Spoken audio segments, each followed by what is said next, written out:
Hello and welcome to Fantasy Smack Talk. I'm Nameco sitting here with Dustin. Let's get right into the waiver wire.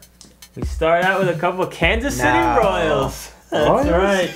Start out with Waiver wire? Alberto Calaspo owning 60% of leagues, and that's right, a Michael Vilas sighting. Love him. Only owning 20% of leagues. We like a lot of things about these guys, but the main thing is the position eligibility. Calaspo can play second base and third base, and Avilas can play second base and shortstop. Both these guys are going to bat for average, and they're great guys to just have on your team, and maybe just stash them on your bench and plug them in when your regulars have an off day. Next, we got Hunter Pence. We got off to that terrible start. A lot of teams dropped him. He's still only owning 75% of leagues. He's turning it around. We all know this guy has a huge upside. Go ahead and pick him up and see if he can keep on this hot streak. And the last guy I'm going to talk about is Brennan Bosch out there with the Tigers. Outfielder, young rookie, only on 25% of leagues. There's no guarantee he has a starting gig once everyone's healthy out there, but you might want to pick him up and just see if he does get that starting job, because this guy does have a good upside. I'm going to talk about a couple of starting pitchers now, and the first one's Tim Hudson for the Braves, owned in 75% of leagues. He's been fairly consistent over the past couple of years, definitely worth an ad if you need a starting pitcher. Now we got a young guy, Matt Latos for the San Diego Padres, owned in 40% of leagues. Dustin does love this guy. He's a big, strong pitcher. He's got some nasty stuff. His last two outings have been great. If he has a third one, he's going to be owned almost universally. Next, we have C.J. Wilson. We touched on him last week. This relief pitcher turned starting pitcher has been playing lights out, and he still has an ERA under 2.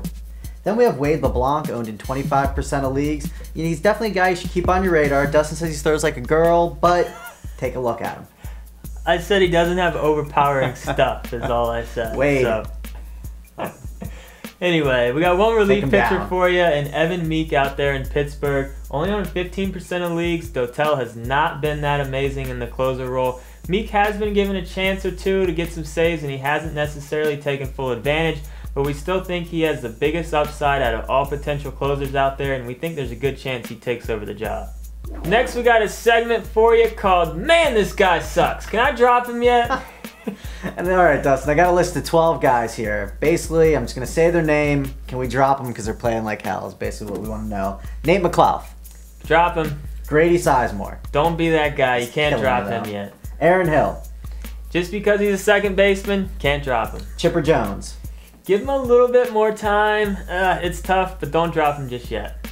Gordon Beckham. Terrible start, but he's got too big of an upside. Give him a few more weeks. Chone Figgins. Cannot drop Figgins. Carlos Lee. He's tough. He has been on the decline the last few years, but give him a chance. He will end up having a decent season. Adam Jones. It's okay to drop Jones. He's only had one half of a good season. Carlos Pena. Can't drop Pena just yet. His power is going to be there. You can't put that much power on the waiver wire. Raul Ibanez. It's okay to drop the old man. Raul? That's your boy. He's not the player he used to be. It's okay to drop him. Even if he does turn it around, it's still not going to be that amazing. Surprising. Javier Vasquez. We hated him coming into the year. We hate him now. Go ahead and drop him. Get some young talent. And finally, Josh Beckett. You can't drop him just yet. Really? Not yet. Over 7 ERA? Give him a few more starts at least. All right, Dustin, now we got a forum question we really wanted to address, and this really stemmed from Reese, one of our most loyal members. However, he dropped Ian Kinsler, he dropped Jose Reyes, Felix Hernandez was also available in his league. Just give us some thoughts. I've seen this before in some leagues where about this time of year, people start giving up on their proven players because they might not be off to a hot start, and they're picking up a flavor of the week, a guy that's just playing really well at the time. You just have to be really careful about doing that. Patience is so key in fantasy baseball, because the trends with what players do in their past years is very predictable actually when it comes to baseball. And if guys have had 3-4 good years in a row and are younger players, 9 times out of 10 they're going to have a good year again. So just be patient with them. They're going to turn around. And if you're dropping them to pick up an old guy who hasn't had a good year since 2004, more than likely he's going to come crashing back down to earth, and you're not going to have your proven player playing well when it counts the most. Absolutely, and you just got to remember it's a really long season. You're not even close to the halfway point yet, so don't be dropping these proven guys this early. Patience.